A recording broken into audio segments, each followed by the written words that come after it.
Yeah.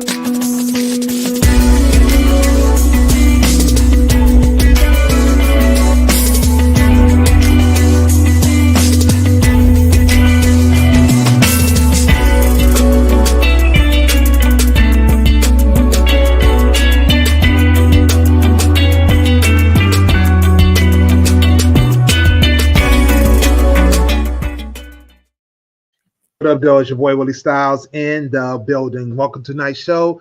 Guys, want to say what up? Hey, y'all. Que pasó? All right, we got a great show lined up for you guys tonight. We are, what is this? November 17th. We're like a week away from like Thanksgiving, something like that. Not ready. So, yeah. So, you say you're not ready? Well, not no. ready So, not ready to tear down? Well, no. So this year is going to be different. The kids are hosting each holiday. So my niece is hosting Thanksgiving at her house, and my daughter's hosting Christmas Eve at her house. Oh, okay. We do a gift exchange on Christmas Eve. That's going to be hosted at my daughter's house, and my niece is hosting Thanksgiving. So I have to. This is the first time I'm not cooking a lot of food. I'm just showing up with plates. Well, not plates, with certain dishes. So I'm super excited about that. Got you. I could just come eat, and I love that for me. Well, hey, I mean, if you can stick to that, then yeah, you good. I mean, my wife, she's always like been the one that kind of hosted things, and so other family members have been trying to get involved in the hosting, and she still ends up cooking like most of the food. Like, girl, that's how I feel like, because like my niece started out, she asked me, "Can I make yams?" I said, "Cool, I got you." Yesterday, she texted me. She said, "You making collard greens too, right?" I'm like, "Well." Like I bought collard greens for my house to like not necessarily cook, but like just for me to have like a dinner that I make at my house, not like Thanksgiving, right? And then she's like, "You're gonna make collard greens too, right?" And I'm like, "Well, I did just buy some more collard greens, and I have some turkey necks, smoked turkey necks in my freezer, but like that wasn't for it. But I guess I just had to get another bag because I'm not because I don't want to like do all this chopping and stuff. The bag is easy. I just got to season and all that stuff. So that, and then like I knew I was making the yams. I got yams. So I just have to I'm going to get a couple more to make sure I make, because I made 2 big bags for the baby's birthday and that wasn't enough. So I was going to get some more and make a bigger pan for her. And then she put on the menu. So I'm like, okay. And now my daughter hasn't given me what she wants me to make for Christmas, but I'm pretty sure I'll probably be cooking a little more for her function than my nieces. But I'm glad to show up and I don't have to cook everything. So.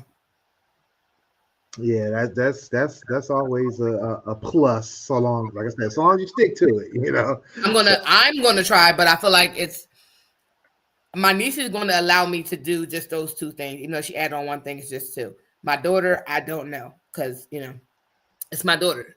She's more likely to take advantage. Like, "Mom, can you cook this too? Can you make this?" And next thing I'll be making everything. So. Yeah, for sure. So, we are. Oh, actually, Did Dane say hi? He did. He said hi. But he said "Que paso?" Yeah, he did talk. I forgot about him. Sorry, Dane. Jalapeno, Dane. Do you do anything for Thanksgiving, Dane? Yeah. Whenever you invite me over, I show up. Yeah. Dane, like I'm a lifelong participant. 47 years straight. Hey, that's what I'm talking about. I've cooked for Thanksgiving in the past, and done the one-offs and all that kind of thing. But yeah, being a participant is where it's at. That's what I know. I know that for me, I don't think there's ever going to be a time where I could just show up and eat Thanksgiving and not bring something. But I would like that, to be able to just show up and just eat and just be happy, dance on my plate, be excited about the food that I'm about to eat, because I like food. I like really good food, and I'm gonna fuck some food up. Like, I'm definitely gonna eat, but I would like to just show up and just, I would like to, for once, just bring juice, or paper products. I would love that, or trash bags. Because even when I bring paper products, I bring trash bags because I host. So people got to throw stuff away. I do all those things. So like, I would love to do that instead of showing up with food. But we'll me and Jazz, we didn't host, but she did cook a couple of Thanksgivings. when she was off, when she didn't have to work that night or the day of, she would cook. Other times we've been at other people's houses, like family. We haven't really been at friends' house to eat. Usually it's my aunts. They're really big on having us together, but this year, big question mark because she got to work that night. She has a day off, but she has to work that evening. Mm-hmm. That's what's up. That's what's up. Yeah, the traditions are always great, but yeah, it's nice when you can start something new, do something a little different, that kind of thing. Yeah, I mean, I'm looking forward to it. It's one of my favorite holidays of the year, and gives the opportunity, like I said, to eat good, enjoy family, things like that, and so definitely, hopefully, everybody enjoys that next week.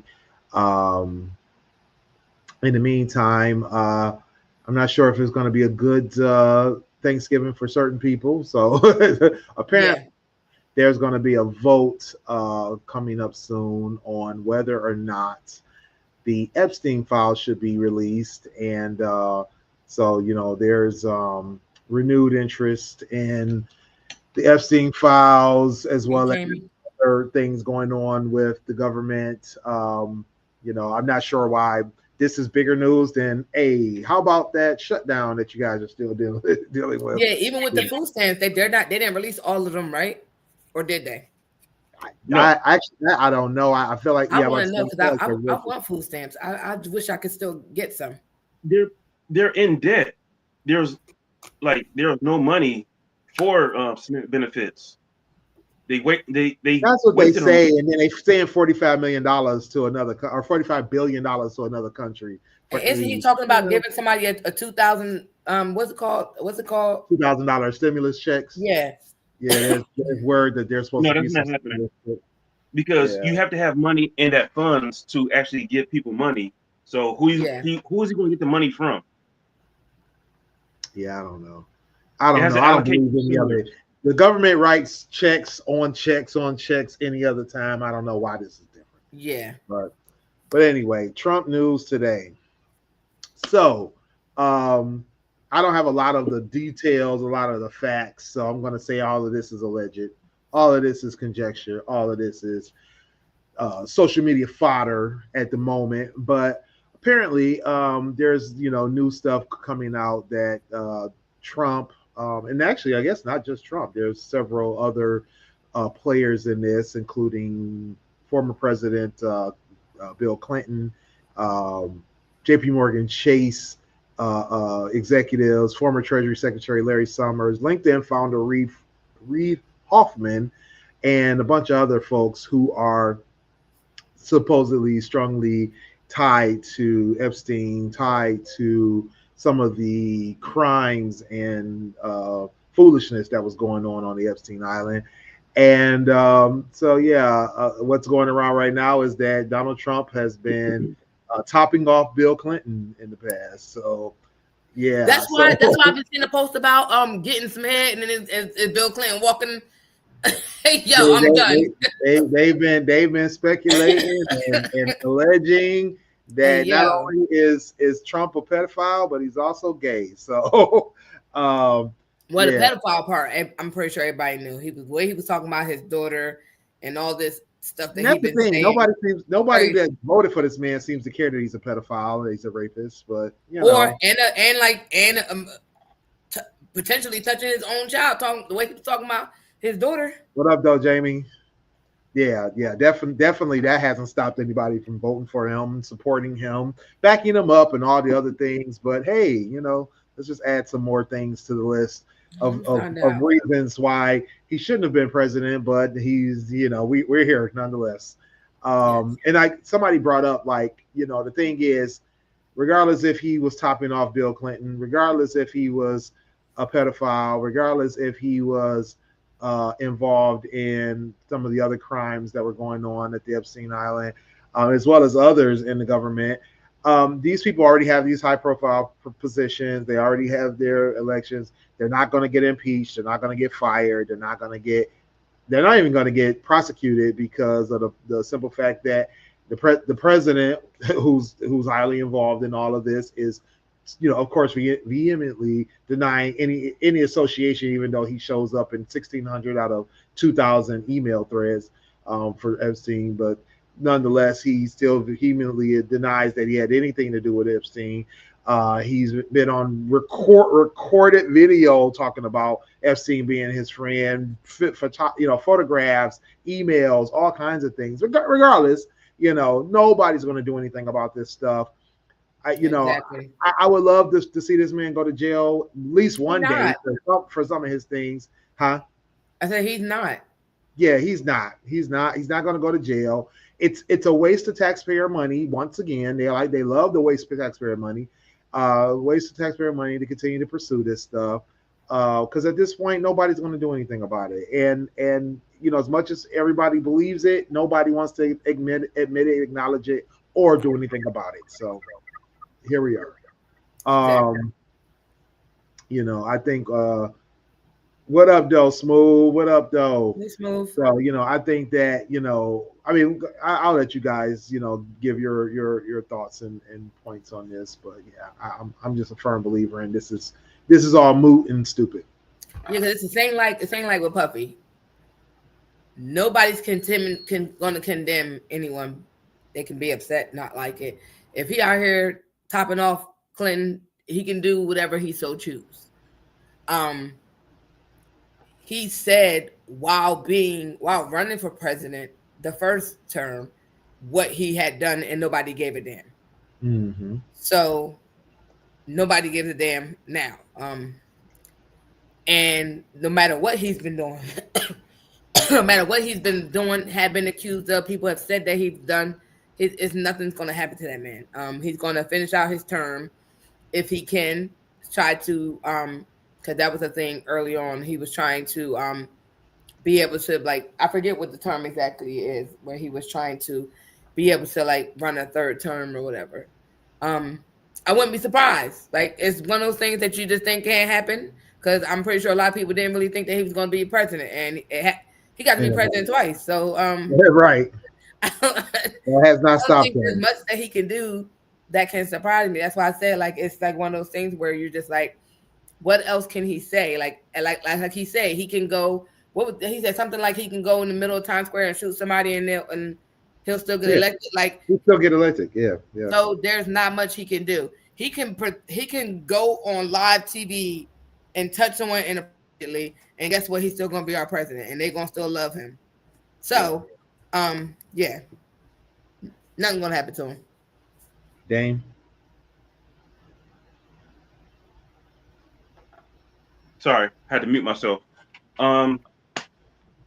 There's so much information I got this weekend. Some of it's really, really dark.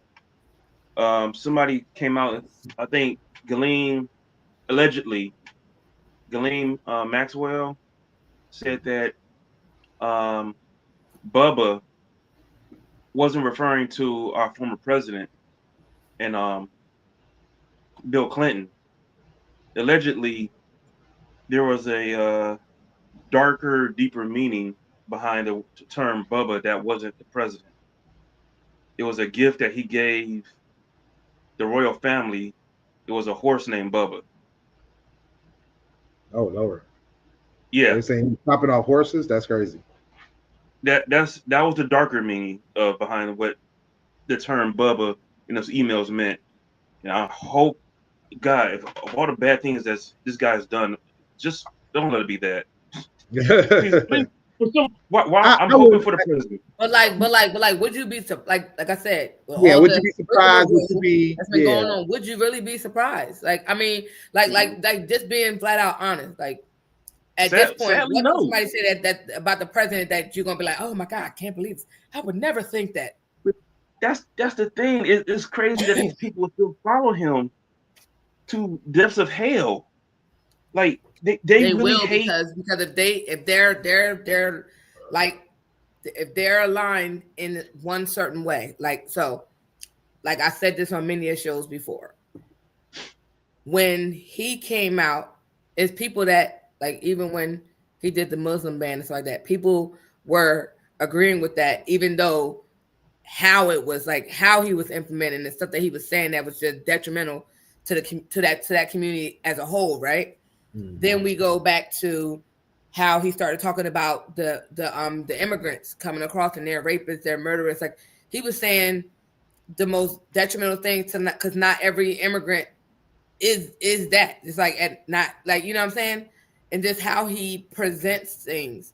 He goes so far with it. Nobody says anything. This election, during the election process with against Kamala and everybody else, he was pushing a narrative about there being only two sexes. Like, and it's people that have a real disdain for the LGBT community. So if you got this guy that's about to be in power, and like it's a lot of stuff that I don't necessarily agree with. Like I feel like the gender neutral, like sharing the bathroom, the certain things is a bit much, right? But not that I have an issue with the LGBT community, right? But if you really don't like that and really feel a way about it, and this man is a part of what you're spewing, that hate you're spewing, and how you're spewing it out, you're gonna ride home for him because this it's people that elected him. And when they talk about in comparison to Kamala and they talk about Joe Biden, they talk about Obama, it's this, especially with well, not especially, but with Kamala in this last one, it was like a woman can't run the nation. Right. She's considered weak. She's emotional. We got an emotional toddler as our president right now. But we're not going to talk about that because that was part of what he was saying. Like his rhetoric was this, and this. So if you really are a guy, especially a white guy in the same tax bracket as him, or not even the same tax bracket as him, but just a white person that feels like a woman can't do shit for us. Because they said the same thing about Hillary, which is fine. You can have your opinion, but you go so hard for that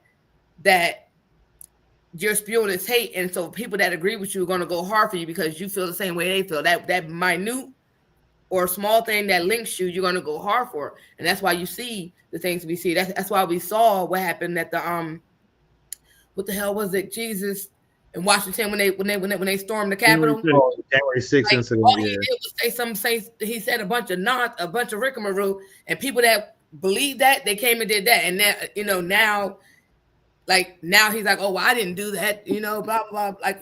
Like you stirring these people, and then you're stirring the pot and making it and saying these comments that people really like you. Like, it's like he's not holding himself accountable for the stuff he says, but he knows good and goddamn well what he's saying. And he knows how to incite people to act or react. And then this is the result. It's like, no, I didn't mean it that way, blah, blah, or whatever you want to say to cop out to it. But like, you know what you do.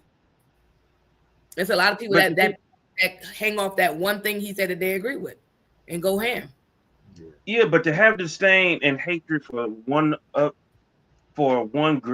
race or whatever it is that he's talking against, to go against your own personal interests, like ever since he got elected, I've been seeing like people regretting their vote because that's not what they voted for. But do they really regret their vote, or did they realize that some of the stuff that he was doing actually affected them? Because if it didn't affect them, do they really regret it? No. They thought is this going to affect people like me and you. But that's what I'm saying. So like that's why I don't take that as regret. No, it's regret, but it's not really. They regret that it's affecting them. They regret picking this man. They regret picking this man over them because now they feeling the repercussions of losing their farms, losing their money, their livelihood, and now they feel what I guess African Americans, Asians, and Hispanics have been feeling, being on a back burner of the government. Because we've been dealing with this all our lives. I mean, ever since we've been brought over here. Nobody cares until it affects them. That's the problem. That part, that's what I was saying. That's really truly the problem, is that nobody cares. That's because they don't have no empathy. They don't know how to show empathy for people outside that doesn't look like them. Yeah, until it happens to them. Because now you hear people speaking up about this ICE and all the situations, because let's keep it a buck. These most of these immigrants that are coming over from these Spanish speaking countries are like they do the agriculture stuff. So now you got to hire real people, like regular people that look like you, to do the job that they're not about to do because they don't want to do that, right?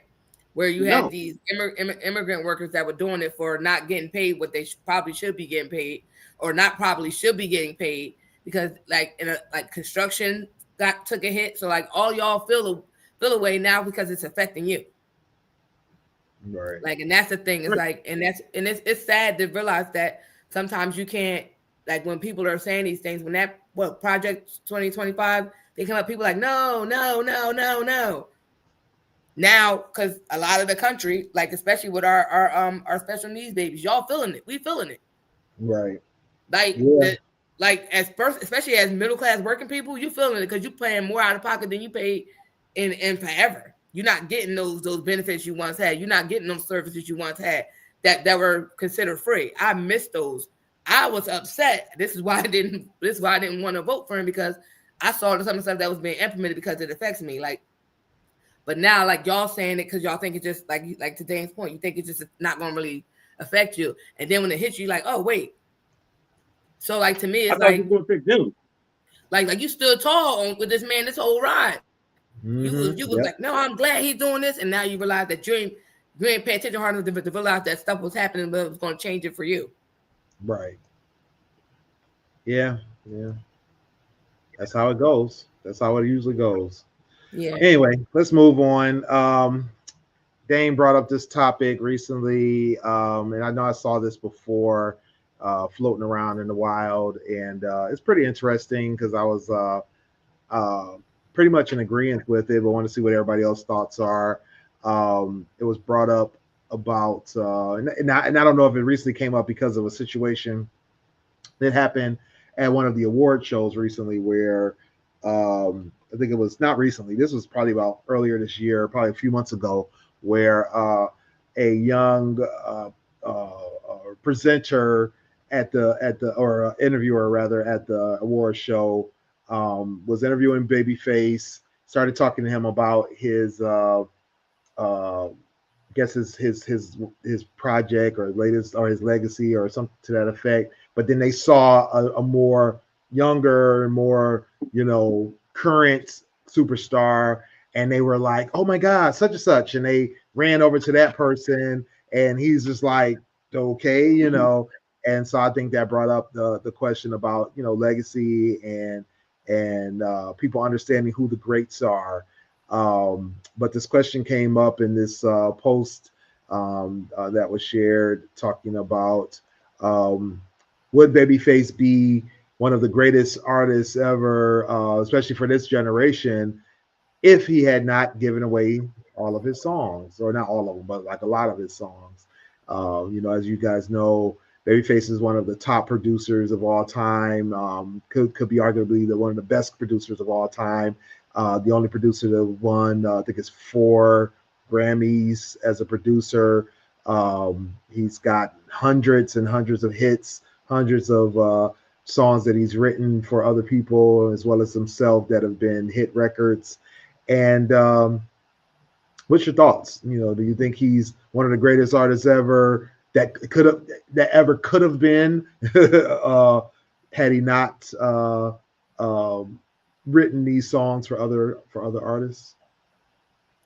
Dave, you want to go first? Since it was Okay. I came across this 2 different fronts because they actually did a what's that?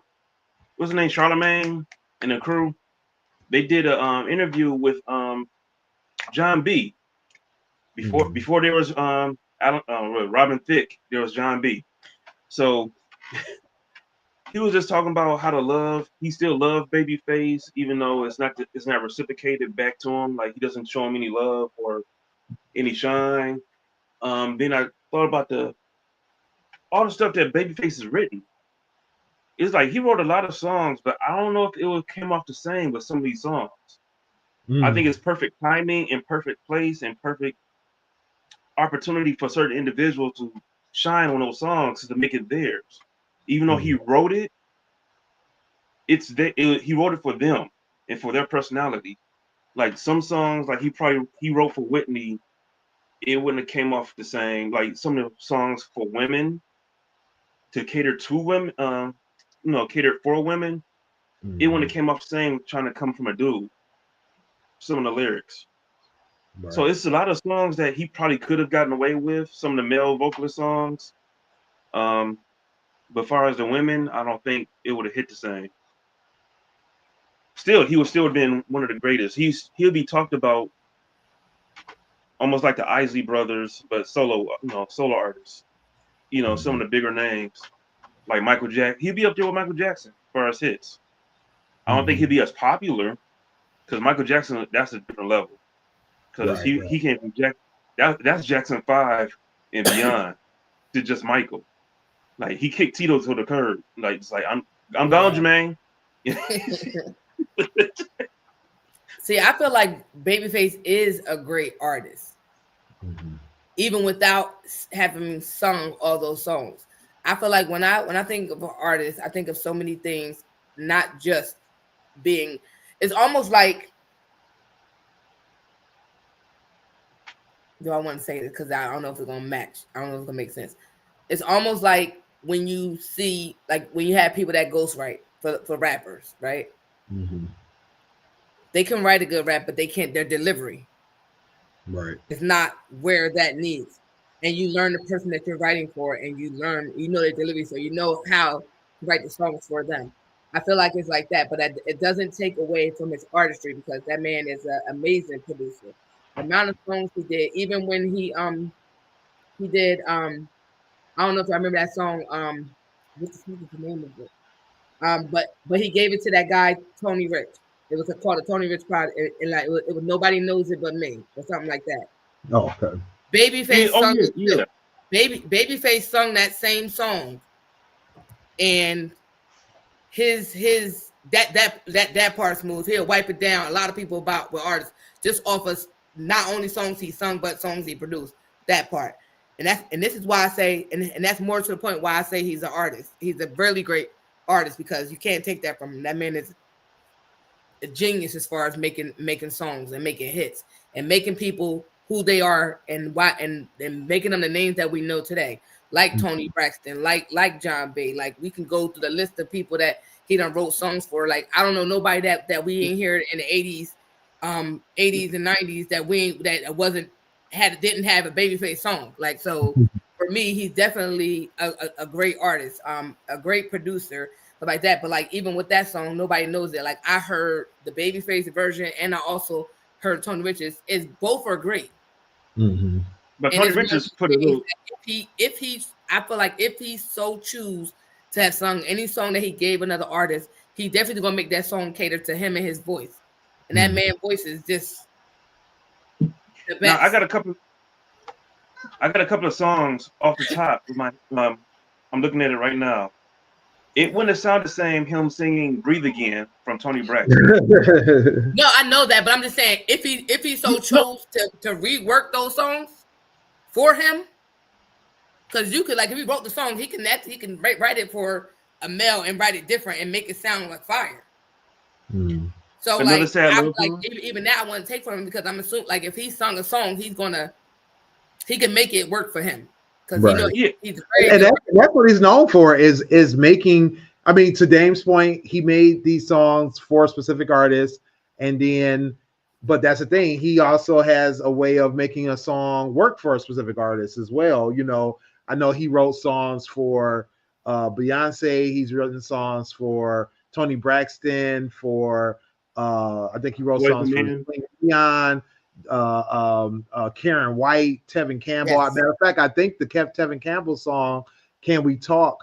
I don't believe that was even written for Tevin. It was written and then he, worked with Tevin. It made it work for him. Yeah. So I think that's the thing is that Babyface definitely takes, to your point, Sonny, is that he takes a song and makes it work for an artist. So he could definitely switch things up if he had wanted to. It's just so many songs that he's written for so many people that it's just, it's like, to your point, Dame, like would it work the same? Would it have been such a hit, from him instead of from this other artist? I think like the Whitney Houston songs, right? You know, Whitney is an amazing talent, amazing singer. The That things vocal she range did is with crazy. the vocal range, you know, the things she did to songs, you know, You can't replicate that. at No, all. and I get that, and I get that wholeheartedly. That's why I said if he can make a song like, cause like I said, when you write songs, it's like when these ghostwriters write these raps. You know, you have to know that person and know how they deliver their songs. Like it's very different of writing a song for somebody and then like writing a song for like the way Cardi does a song, Cardi B does a song versus how Nicki does a song, right? Two different ways. It's a different way of how they give that energy to a song. It's like giving Whitney Houston a song and Mariah Carey a song. They vocally talented, but one is going to do something different to a song than the other. Very different, but it's going to be a hit probably either way. But if you can cater a song to those kind of vocal talents and understand how you can make their voice shine on the song, I can guarantee that man, if he wanted to make any song that he made and gave to anyone, his own. In any way that he choose to tweak it. But like, yes, some songs, yes, I agree with Dave. Some songs it sounds better if so and so sung that. Like Breathe Again, it's definitely a great Like song. Under the Road by Boyz II Men. Yes. I mean, that song sung by just Babyface, I wouldn't see that being the hit it was that Boyz II Men had. Not Gonna Cry by Mary J. Blige, another one that, you know, would not have hit, you know. But he could have did John B. whole album. Yeah. Another sad love song. Another sad love song. Oh, I love that. That's my song too. Pebbles. School said Babyface will wipe down a lot of people's favorite artists in verses. That part.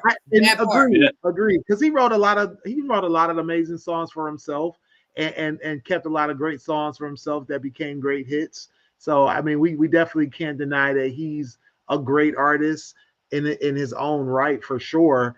But I guess the question is, you know, going back to the question of, you know, would he be the greatest artist ever or the greatest artist of this generation? The one I saw was like the greatest artist ever. I think the one Dame saw was the greatest artist of this generation. Which this generation is questionable. It will be our generation. Right, because he's not. Yeah, because he'll be our generation. This generation is more, you know, some of the young folks that are coming out in the last 5 or 10 years. But, you know, long story short, I definitely think that it's one of those debates of, you know, how well could he have manipulated a song for himself to make it work for himself versus it being a song that he, you know, tailored to someone and it worked for them so well. It fit them. Like Not Gonna Cry by Mary J. That is a classic Mary J. feeling song. Yes. You know, when you heard that song, you know it's Mary J. Not just because of the voice, not just because of the delivery, it's the words. The feel of that song, yes. The theme of the song, right? You know, this made me think about too. So you know, not that she's anywhere on Babyface level, but Candy Burrs. A lot of songs for a lot of artists. Songs that I could never see her sing, but are Candy songs because if you hear, you know it's her, right? Because of how she writes. But it's not her. Like because I've heard her sing Scrubs by herself, right? But TLC did it. She can't. For me, she can't compare. Yeah, it's not that she's like Babyface level, but it's like, you know, like to your point, when you hear was it Not Gonna Cry? You just said. Yeah, Not Gonna Cry. Not Gonna Cry. I can never hear Babyface sing that. Right. Like hum the lyrics all you want. That's Mary. Every time I hear that song, right? Whereas you got artists like Candy Burrs that write a song and you know that's her song, even if she's not singing it, right? Because it gives that Candy Burrs feel. Whereas it's like for her, this will be a wash. I don't think she would ever be the greatest artist ever, but she writes some good songs for certain people. But like I still stand firm, like I said in the beginning. I feel like if he wanted to, not all the songs, but some songs he could tweak to his favor. Will they be a hit like the songs, depending on the song? My by Johnny Gill. Well, Kenneth F. That was enough. Yeah, that's a good song too. Yeah, I'm looking at this list. I'm like, that's why I said dang, those are like classic songs we grew up on, and you hear it, and it's just like you can't take that away from that artist. That artist sang that song, Right. and you know. Okay. Yeah, for sure. But yeah. That's an interest, but that's been an interesting debate. Like that, I mean, because we can go all day with that. And like, if Babyface did a versus, who would he go against? Yeah, there's nobody that would compare. I mean, Babyface. I was looking up his stats. Babyface has some of the most amazing stats. He's got 800. He's got 800 million records sold, 1 billion streams, 13 Grammy Awards, 4 of which were for Producer of the Year. He won 3 of those Producer of the Year awards 3 years in a row from 95 to 97. He's got 125 top 10 hits, 45 number 1 R&B songs, 16 number 1 pop songs. The man is untouched, unmatched. No. Smooth said Stevie Wonder. What y'all think? Nah, not even close. Not even close. Stevie's got some great songs. Stevie's a wonderful artist, a wonderful producer, but it would I don't know. I would need somebody. I don't know. I mean, I can't even think of anybody who would be at that level. I'm saying that'll be a. That's why I say I don't know who he would go. I can't really think off the top of my head who would go. Who would he go against on versus? Michael. Well, Michael was never a producer at that level. He produced a few songs, but he's never been a producer at that level. Because that's what I'm thinking about. Thinking about it that way is that, you know, how do you take somebody who is one of the greatest producers and artists and writers of all time, and then put them against somebody else, right? You know. You said who? Kanye. I know that, and that's the thing. Like, you know, you could take a Kanye, you could take a Just Blaze, you could take a Stevie Wonder, you could take a, you know, somebody who's done producing and put them up against them. But even then, you know, it's still like too many. It's too many. He gonna come out with some songs and people gonna forget who else on the stage. Right. R. Kelly would probably that would probably be your closest one for sure. Now I don't think Babyface would even do that. Well, I'm just not R. Kelly the person. R. Kelly the artist, producer, writer. He probably had stat for stat. He probably has the closest to Babyface. I just looked up Stevie Wonder stats. He's at 100 million records sold, so pretty substantial. More than 30 top 10 hits compared to 125. That's, you know, not as, you know, nothing, man. That's nothing. But he does. But what I did not know is that he has 25 Grammy Awards. So Smooth might have a point. 25 Grammy Awards is nothing to scoff at. He has 10 number 1 pop hits, 20 number 1 R&B hits, along with the Academy Award for Best Song and 74 Grammy nominations. So as for Grammy, you know, he's still the number 1 guy over there. Then, you know, I didn't realize that. I think he's probably eclipsed a lot of people when it comes for, you know, top awards like that. Number of records sold, you know, that one is a easy one to find. Different people who've hit, you know, 100 million and more records sold. Not a lot, but you know what I mean. It's a good imagine number. all the other people Babyface gonna bring out. Yeah, like in the verses, you could bring people. Like, he gonna bring everybody. Yeah, who ain't showing up for Babyface? Everybody. Everybody. They're gonna have to have that shit at a fucking stadium or something. They can't have that at that little. No, you gotta have it somewhere big because he bringing everybody. He bring no Tony coming. You know Tony coming. That's like Mary J got to come. Like, come on, we bringing everybody out. Right.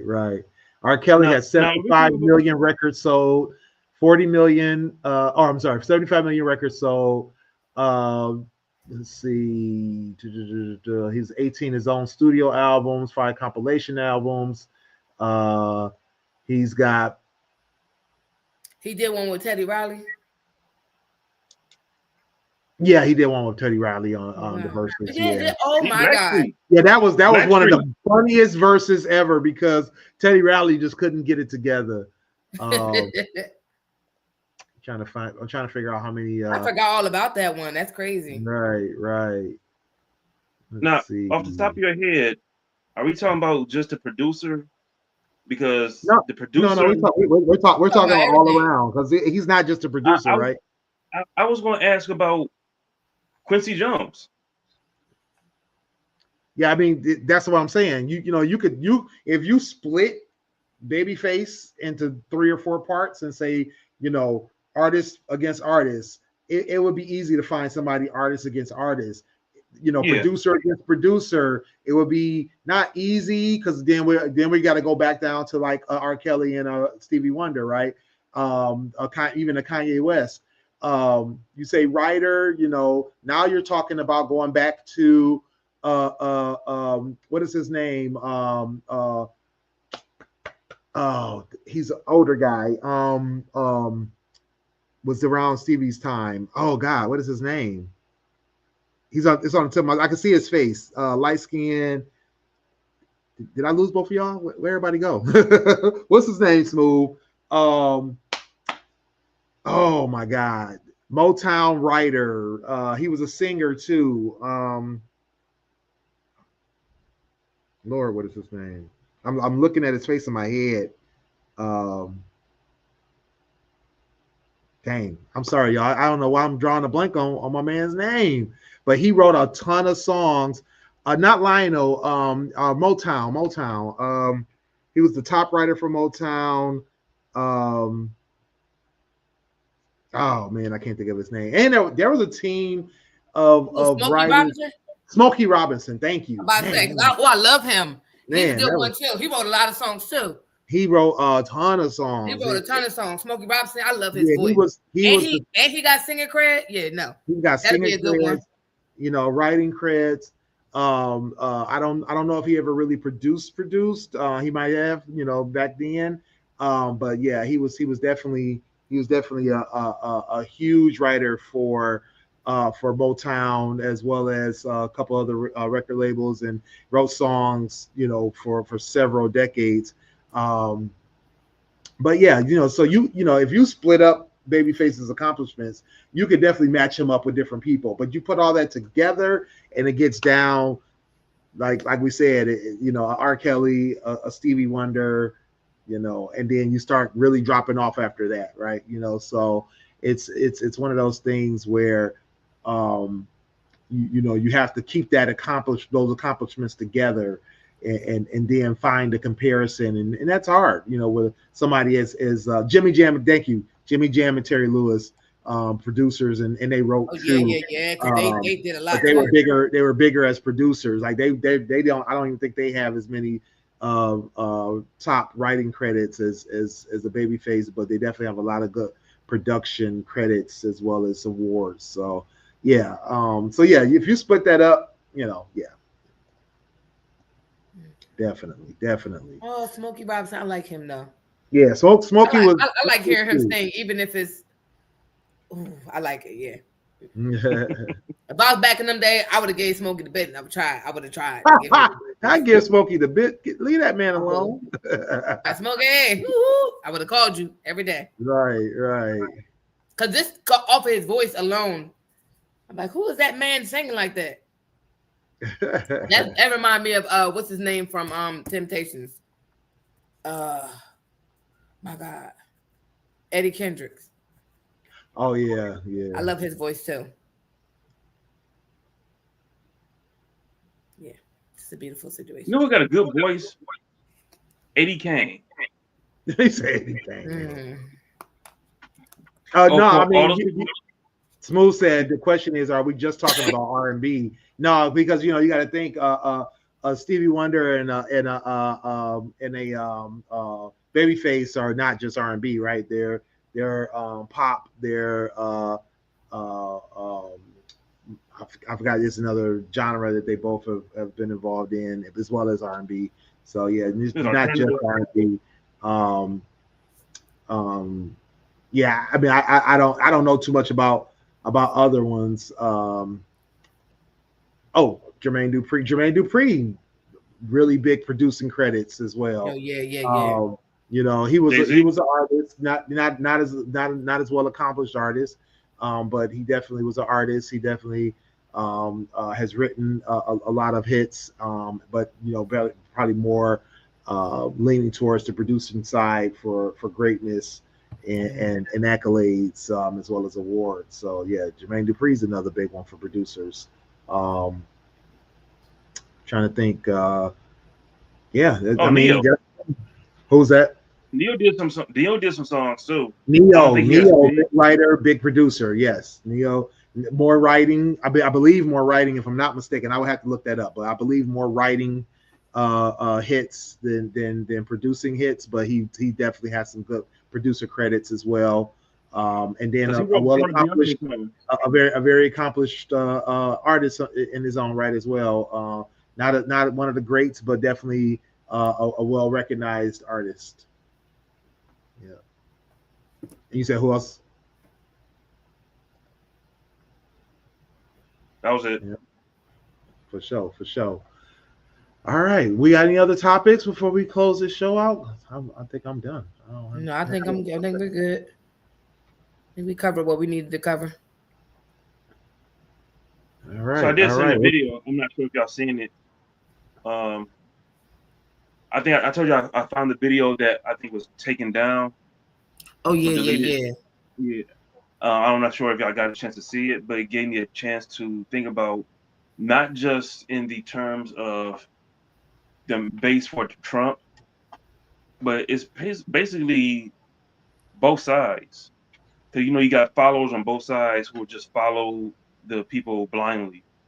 Like it's hard to like it's called double think. Double think is a term by a novelist named George Orwell. Is to accept two contradictory truths to go against each other. No, like I'm just going to use the MAGA base as a example. Like they want certain things to come out. Like they want their children to be safe, but they're not willing to give up what they are fighting for. Like they Mhm. don't want to do gun reforms or talk about gun laws, but they want us to pray and watch out for our kids. Um, Immigration, what we talked about earlier, they don't like the immigrants, but they also want them to do the work. Mm. Okay. Like the example the guy gave in the video was Charlie Kirk's wife with those fake tears, crying at his funeral service, saying that she forgives the person who killed her husband just because she's trying to follow Christ in the Bible, the Bible. But and the crowd cheered, saying, "Oh, she's so brave, she's so cool, to try to forgive her husband's murderer." But then you get Trump going on stage, says, "I don't know about you, but I can't forgive him. I pray for my enemies' downfalls." And Yeah, the yeah. crowd goes wild. It's like how can you accept two different things? Like you can't accept two truths. Mm. Yeah. And it goes for Democrats too, because they want certain rights and like I'm gonna use the LGQB plus people Oh, community. Nigga. I'm sorry, is this the community. jalapeno situation? The H stereo? 49 minutes later. So There you go. I'm done. so no, they want equal rights, but whatever. You got certain people who don't want them to have the equal rights. Like, oh, we love our LGBTQ plus people, but there's always a but, and they always have some type of stipulation. You can't have it both ways. Yeah. It's like That's choose a that's lane. part of life. Everybody wants something, but don't really want it for everybody. Like Right. we it's almost like saying all lives matter, but them getting mad because we say Black Lives Matter because we was getting black and brown was getting killed off like it was okay and it was passable. But when we say Black Lives Matter, they get mad and say all lives matter, but they don't really care about Black lives or brown lives. Yeah. So So all Mm. lives don't matter. it's like is that like I think we dealt with that a lot in so many facets in life. like that's just one of them. It's like, you know, people are just like that. I mean, it's nothing like they like you want these certain things, but then you do the opposite. Like this is like the opposite of what, like once you get it, you want it only for this particular group. You want certain things. Like it's crazy. Like when we said, even with the independence, all men and women are created equal. We're not. Like it's not. We it was like slavery. So like we weren't created equal, but it was in this thing that y'all created. But like y'all also didn't want to abolish slavery. So you know, It wasn't meant Mhm. for us though, because we no, weren't I people. understand that. But like Yeah, when you say something like a blanketed statement, like all men and women are created equal, it's not. It's yeah. not. The justice system is not for everybody. It's for a few people. It's not for everyone. So, you know, It's for the rich and powerful, and it trickles down that way. yeah. So Mhm. it's a lot of Yeah. things that could be said that are not like the Like the opposite justice or not system. the same. The justice system is just the same. Like this guy in Texas killed 4 people, caused an accident, drunken. The lawyer said that he wouldn't survive in prison because he's rich and powerful. Oh, the They let him go on affluent people that probation. affluent when they do that, whatever it's called, and they be like, it's this affluent person, they're not used to this. Like, what was the Yeah, boy that did something and he got off because of his money? yeah. Was if That was anybody else had, if any black and brown had done it, they'd be in jail. Nobody would care if he came from an upstanding community and an upstanding family and all this. Wouldn't care because once the color showed up, it's like, nah, we don't really care about like you. Hulk Hogan's son paralyzed his best friend for life Oh because he was wow. his reckless driving. Yeah, he was drunk driving, paralyzed. He got in a crash, paralyzed his best friend. Probation. Yeah. Yeah. Yeah, it's crazy. It's crazy what people are allowed to do and allowed to uh, get away with. Yeah. Like With no I repercussions. hate to I hate to be the dead horse, but for years when we had Obama in office, we would say, now look at Obama. If he would have did something like that, like what Trump is doing, they would have threw the book at him. They would have tried to impeach him over. They tried to impeach him over tan suit. I mean, like, come on Right. now. They were upset because You they were like the big birth situation. Trump was raining hell about. He wasn't born. All that. No, he's still not born here. He even proved it, but he's still not born here. It's like what you can make people believe, but at the Yeah. same time, Trump is doing all this stuff, and Obama finally said it out loud. Like, no, can you imagine if I would have did some of the things that he's done? They still talk about the tan suit to this day. Yeah. Smooth asked, what's your opinion on AI and how it's affecting the tech market? Ooh, good Ooh, so question. AI, that's a loaded question. I mean, I honestly I'm gonna think mute that, myself. This is y'all conversation. yeah. So I honestly think AI has definitely evolved over the last few short years, and definitely has taken on new tasks and um, opportunities, that are out there for automation, for ways to help people learn faster, complete tasks faster, but also as we can see, we're seeing it being either touted or even accomplishing the ability to take over certain jobs in certain tasks that people do. Um, you know, I think it's a twofold. Actually, it's more of a twofold question because there's the now and there's the later. So I think from a now perspective, how it's affecting the tech market, I don't think it has as much of an impact on changing the scope of the market itself in terms of what jobs are available, or that it's taking over so many jobs right now as we see it. A lot of businesses and a lot of big tech giants are touting that it will be able to do certain tasks, do certain jobs in the future, and that it'll be able to change how jobs are done and how tasks are completed. Um, so the big thing is what is the landscape of the market right now, and that job landscape is what's been changed and what's been impacted because they need people to continue to program, develop, um, expand the opportunities, expand the capabilities. So we've seen this influx and this big boom of jobs that are available in the AI space, right? So anywhere from people being able to do prompts, really well, people being able to do coding, AI, improving AI capabilities, taking advantage of agentic AI agentic, what they call them, agents, so that way that you take these little small agents and you give them tasks, but they have to be programmed to be able to accomplish those tasks. The prompts themselves being able to accommodate and get around AI hallucinations, fact checkers, hallucination checkers, people like that.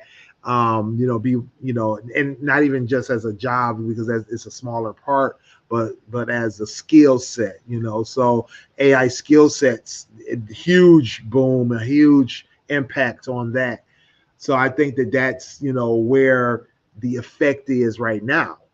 In the future, I definitely see a lot of that start to scale back, because as AI gets more capable and AI gets more, I guess, smart, we're going to see a lot of these jobs that are available scale back and become less useful because AI will no longer have to rely on people, human beings, developing and expanding on this knowledge, right? Because you'll be having AI agents teach other AI agents that'll teach other AI agents how to become more capable. You'll also have the language models evolving over time, at least the ones that are developed in that such a way. So I think those kind of jobs will start to scale back. You'll need new types of skill sets in the future in order to deal with the ever growing landscape of AI agentic agents and things like that. But I think that that's when we're going to also see then the impact on the actual jobs, the actual tasks that people are doing. Testers, for instance, people who uh, validate and code check. Like right now, I do a lot of. Say it again. Because I used to do so in my job. We have this system that we use, and we used to do testing. Like if the coders and everybody fix something to do, say if we needed something to do a particular job, and we found errors, we would keep testing it to see, like to basically replicate the error, so that way we could see they were able to see it, fix it, and then we would go back in and test it again to see if we could find other areas or errors that were happening in the system. So like if one of our main systems we use for our timekeeping, if it had an issue and it was flawed throughout the whole, because we use it with the whole state, so it would be different state agencies testing it to do certain things, and then you can basically have them code it to where it did certain things differently depending on the agency and how they wanted it, and then we would always have to test it and then go back in. So like what you're saying is that part will be eliminated. Yeah, eventually that will be either eliminated or greatly reduced. Because that's the thing is that Yeah, I know a little bit, not that much, but I used to be a tester for one of our major softwares. So yeah, and so think about how you were doing that testing, right? So you have people who take test scripts and they go through and you do regression testing, you do feature testing, you do overall testing, you might do performance testing, you might do load testing, things like that. A lot of that stuff, actually, load testing, they got tools now that'll take care of load testing, right? Which is you mean now? One of those more. So when you mean load testing, like, so to make it make sense to me, and I don't know if whoever else might get some of this that he was saying, right. Some of the stuff makes sense to me a little bit, because so like if we had like so we used to have like rollouts. So one of our systems that we use, so say if this year, like the calculations behind the scenes for one of the major functions of this system had to update some in some major way that was going to go across the state. Mm-hmm. So you're saying so what happened is we would test it and then they would load the changes like on one day. Like this is the day that we're going to load it up to no. So or are you talking about something else? No, so load testing is when you when you were saying about, something that may be a major change, right? That has to go across the state.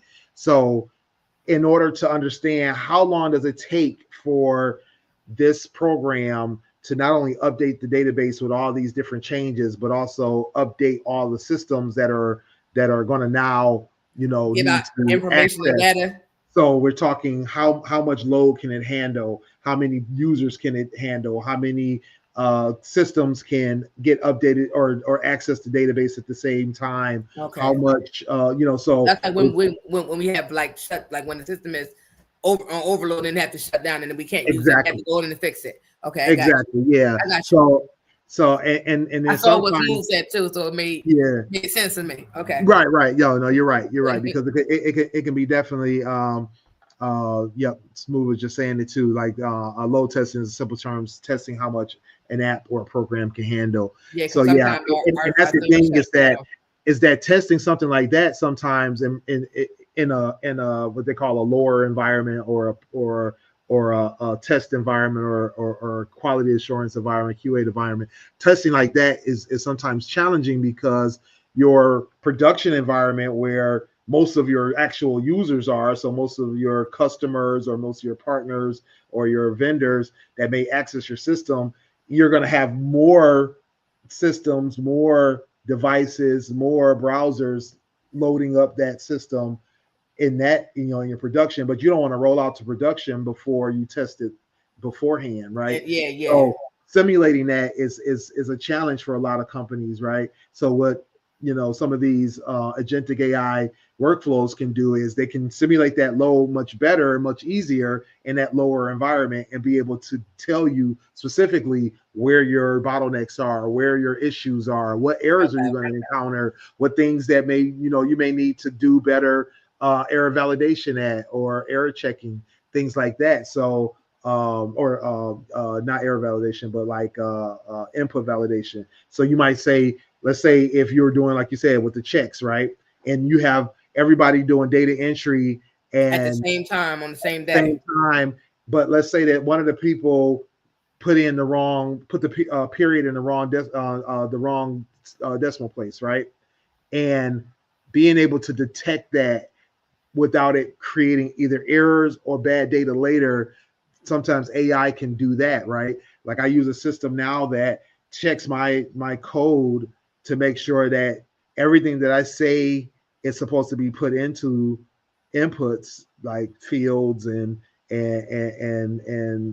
requests, like data requests, like when you submit, like, oh, I want to know, what's Damon's name, his address, and his telephone number.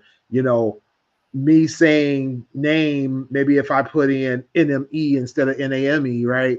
I have to be able to have something test to make sure that somebody typing in the word or the word name is what they're typing in and not a different word, trying to get the same information and kick that back and say, hey, you need to validate this before you send this to the system or to the server.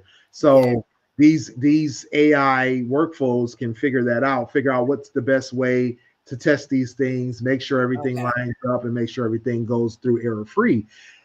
Right now, humans do that, right? Between writing good test cases, between performing the actual test cases, that takes people, that takes time. These AI workflows are doing it in seconds. You know what I'm saying? Yeah, because we testing our new system for a lot of our payroll stuff, like our payroll processing, and we've been testing it, and so far it looks good. And then we'll implement a change, and then they got to change it a certain different way, make sure that it's doing these specific. I can't say whatever. Can't say that word. I mean that word fight. But so that is so like when you talking, I get some of it because like for my position we tested, and my other position we tested a lot of the stuff that we were doing because we were transitioning to putting stuff online. and doing that AI, a lot of more AI systems. Some of the systems are smart and dumb at the same time. Oh yeah, yeah. But I'm assuming that once it gets better. Yeah, one thing I was reading recently that I found interesting, and as well as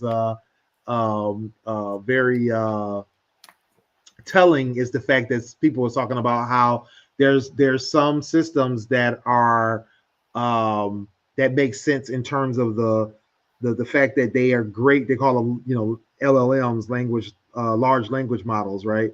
And they're like, yeah, these are language models, so they're great at language. They're great at interpreting what you're talking about. They're great at giving you information when it comes to, explaining things, but they can't do certain things like math. They can't do certain things like interpret scientific information. They may not be able to code. And so, some of these agentic models and agentic workflows are going to kind of bring those things together, taking a large language model and then bringing that together with tools and say, hey, I want to be able to tell a computer or AI model that I want to know how to do these certain things in finance, and have this AI agentic model or workflow rather be able to grab a financial calculator, grab financial information from, let's say, an expert like JP Morgan Chase, and then grab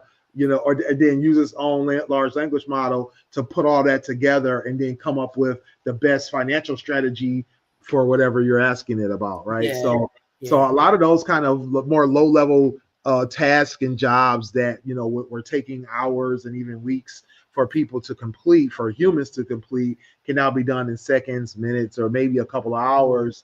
And now you're rolling out software faster, you're rolling out features faster, you're able to complete different tasks even faster. Imagine getting payroll done in a couple of hours instead of a week or so, that kind of thing. End of the month reports, having them done in minutes instead of taking a week and a half, 2 weeks to complete, that kind of thing.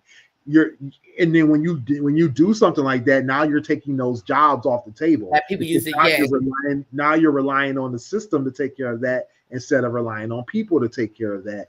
So that landscape is going to change, and it's very soon. That's the thing. That's what they're warning about, is the fact that these things are not 5, 10, 15 years out in the future. Think about how fast AI has evolved, even just generative AI, right? Generative AI, which creates your images, creates your videos, things like that. Even some of your code, like I was about to mention earlier, is that I use a lot of pair coding with AI. I take mostly with Copilot, which is Microsoft's AI assistant. Sometimes I use Gemini. One of my coworkers, he uses Gemini and Grok, and we use that for pair coding. And what that is usually you would be you and one other person, both using a system, your own systems, to write code, compare notes, look at each other's code, and then offer suggestions, corrections, and review, right? Now I do that with AI. I don't have a second. You don't need a second person, yeah. I don't need a second person, because now I have AI to come back and say, oh, you're getting this error message because of this, this, and this. Oh, you didn't check for this. Oh, would you like me to give you some additional steps to do blah, blah, blah? I was writing a web screen where I had some fields that I wanted to input, and then I wanted it to create a table, make the table sortable, sort a certain field by default, all this stuff. I just threw all that into Copilot. It gave me the code immediately. I was able to copy and paste, and it just worked. Yeah, because we have this system. More thinking on my part. we have this system called Business Objects, and it's like it creates reports for us. We tell it, like, we go through the prompts, like we go through this thing and tell us like what we need. So if I need a report that needs to list all the employees that something like took, like who are, like, if I need to run a report to see how much leave without pay time people use, how many employees, like who, like ranking from the most used to the least, whatever. Like we have these reports we run in this system called Business Objects, where we can create these reports to give us data, but the data is coming from the system I was telling you about that we tested for. So when we update and changes happen in that system, we got to make sure that it can be because that one system generates information for the business objects system that we use to run these reports to get these data from that system and another system we use.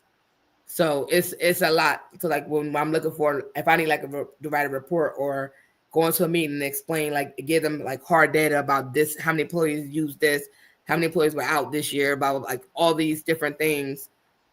That report, like you said, we customize it to say what, like we give it the information what we need it to do, and then it prints out this report, and then we look at it and it's like, oh no, we're missing this, this, and this, so we gotta go back in and then like basically customize the report to give us like what we actually need. Because sometimes you'll get a whole bunch of information and it's like, no, I don't need that. But so like it's kind of like that. So now it's gonna be with the AI, I'm assuming it's gonna be less of us doing it, just popping it into a system saying I need this and they just spit it out.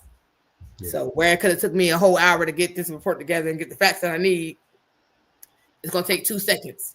Exactly. Yeah. So my job might be, oh Lord, my job might be gone. Yeah. Yes. Smooth was saying, and he said, this is exactly why I asked Willie this question. People need to learn this now, be able to adapt. We are in a test run era. 5 years from now, life will be different as far There's as a lot of people that can't use this technology. Very much. Yeah.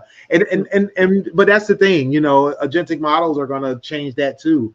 A lot of the prompters, the people who are really great at writing AI prompts, their days are going to be numbered soon, because AI prompts are only getting easier and easier to write. At some point, the models are going to be able to interpret just simple instructions much better, be better at understanding intention versus specifics. You know what I'm saying? And actually, I mean, I honestly have been able to accomplish some things with just intentional writing versus pure technical prompt writing already.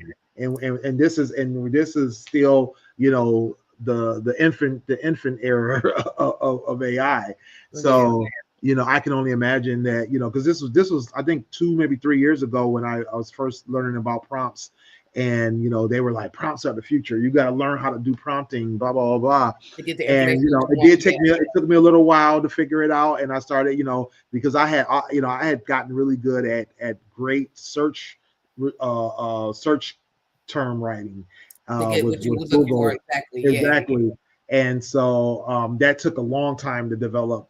It took me a much shorter time to develop prompting skills, but it was still, I mean, it took me probably a good year to really truly learn how to prompt really well. But I've been finding my skills have not been necessary in a lot of the prompting I've been doing lately. I just been having to be a little more specific and just more intentional in the way I'm writing, and it's been interpreting what I meant or what I'm looking for. And even if it doesn't, once I get an answer, well, that's one thing I've learned, and that's a big tip for a lot of people out there. Start small and expand. When you use AI, start small, figure out what your initial thought is. You don't have to be so super specific, and because you can now have conversations with AI where you can grow on that, and it'll maintain that history and knowledge of what you just were talking about the whole day, and keep building upon that. And as you add to that, you just keep telling it, like, okay, now take this and add this to it. Now take this and modify this. Grab actual examples of what you're writing or what you're putting together, dump it back into AI and say, now I want you to manipulate this and put this together. You know what I mean? And it'll start to really, figure out what you're trying to do, and it'll start prompting you in order to get, we had a training when they introduced AI with my job. They had this big training that it was mandatory. So it talked about the the prompting. It talked about that specifically, but it had different other ones of like how to use AI to benefit you with your job. It talked about still fact checking to make sure the data that you're getting is good, or like the if it basically told us to test out something that we know. Like if I know a lot about this one specific thing, right? Or if it's personal to me, and I ask AI, I know I basically say that this is good data, because if I'm asking it and I know it personally, and I look for it, you give me this, or like, or not even personally, but more specifics to some stuff that you know, and you can kind of test it out and see if you're getting the right data that you're trying to pull from. And like you said, it also gives you the option to like say, oh, I want to this like they did something like it was an example like a town hall meeting. Like I'm going to hold this town hall meeting. This is what I'm going to be talking about. And what if someone says this? And then it went deep into it. So it prepped you to be prepared to have certain answers to answer the person's question, if that makes sense. That's how they did it. And I thought it was like a really good training, even though. But that's the thing too. AI can be very convincing. I was writing some scripts because I do a lot of automation. I've been doing system automation for close to 20 years, and I was writing some scripts, and I was doing using this system. It's a language called PowerShell. So I was writing some stuff, and then I was like, let me throw this in the AI and see if it can help me improve a couple things. And the funny thing is, it came back and was like, oh yeah, you just need to use this command and these parameters, and you should be able to get what you need. And I'm like, oh, okay, cool. I start typing it in there. That shit did not exist. It did not exist. So I threw it back at the AI. I'm like, hey, this is coming back with this error. It was like, oh yeah, it's because that doesn't exist. Yo. Like, nigga, what? Are you kidding me? It will gaslight you. AI will gaslight the hell out of you. So that's why act like they don't know what you're talking about. Like, hey, I just gave you the answer. I didn't say the answer was right. Like, yeah. And then and then it'll start correcting itself. But it's crazy, it's crazy. So. Yeah, but I thought that training was, even though it was annoying, and they like click this link and you can kind of test the AI. They gave us like different AI things to test to go along with also one of the ones that we're going to be using. So like you got to test it on two different kind of AI systems to kind of like they gave you that option to do it too. But it was interesting. And I'm like low key, like a little bit of a nerd, not really, but I like to learn new things, and I don't want to be that person in the office that don't want to learn the new stuff, even though I probably don't like it. Like I think one of our systems is smart and dumb as a box of rocks, but and they always say it's user friendly, and it's not. So whatever. Like y'all say it's user friendly, and it's not. Adapt or die. Adapt or die for sure. So said, one more question. What y'all think about using AI for therapy? No. Oh, I'm sorry, Dame. What were you about to say? Oh no, you can answer the question. AI for therapy. I honestly, so I feel two ways about it. I can see a world where AI could be used for therapy. I see a world where, because AI can pull so much information from so many different sources, put it all together quickly, interpret it into a summary of things that may be helpful, maybe guiding even. And it can also provide different resources and references in order to help that person find the basically, I guess, the information or solace that they need for certain things. Maybe even give them examples of how they can better their life by taking certain steps and certain actions. However, my other part of this is that it's not emotional enough, it's not human enough to understand human development to a point of offering people methods and ways. At least, I mean, I haven't been through a lot of therapy in order to know if this is something that AI could accomplish, maybe far in the future. But right now, I just don't see it as a method for, seeing potential in certain things that a person is going through, looking at their personal history and saying, hey, this is attributed to some of the things that you've gone through here, and here in life, and now you can move forward with these tasks or these exercises or these avoidances or these lack of avoidances, things like that. I just don't see AI accomplishing that because it doesn't have that human aspect, that's like psychological understanding. But hey, AI is proving quickly that anything is almost anything is possible. Yeah, I'm gonna say no. It's for me. It's like going to school online entirely. I feel like it's for me. It's like I like being in the school with the teacher. I can do some, but I feel like some classes are better taught in person. Therapy is better, even if it's not in person. Telehealth is a difference, and it's beneficial. It affords people the opportunity to be able to go to therapy as often as they need to without having to physically be there. But I feel like AI for therapy is a no for me. I need the human. I feel like most people need that human empathy, that human, that just the human in it, And the empathy, that part the too. Yeah. empathy. And I just feel like it's just weird. Like it's almost like going to a therapist, like in person, and they just sitting there and just not They're just Googling answers. like, or like just looking at you and blinking their eyes. Like no, I know, no for me. Physical therapy can be spot on, depending on what you're talking about. Emotional and mental therapy, no, because like Will said, you need that human interaction because emotion is not a factor for computers. They're willing to, I mean, whatever information you're putting in, you're gonna learn, grow, and adapt to your specific needs. But once again, human emotion and thinking is not involved with the answer they'll probably provide for you as they learn and grow. Because along the lines of Sunny, when she said about being in person is totally different.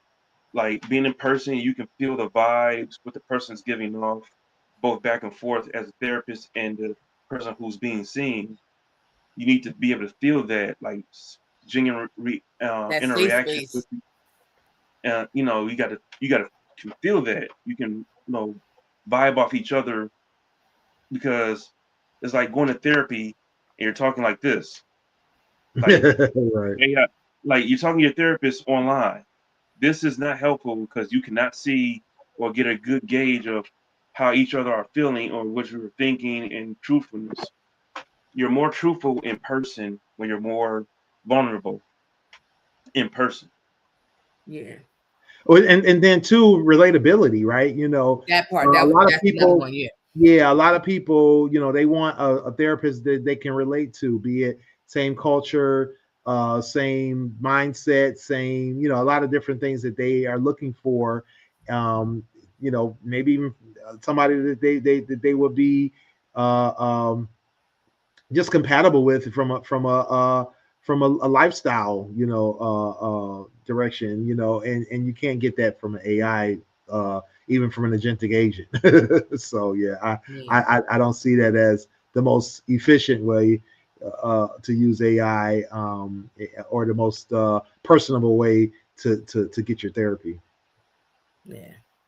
That part. So we're about to wrap up here, I guess.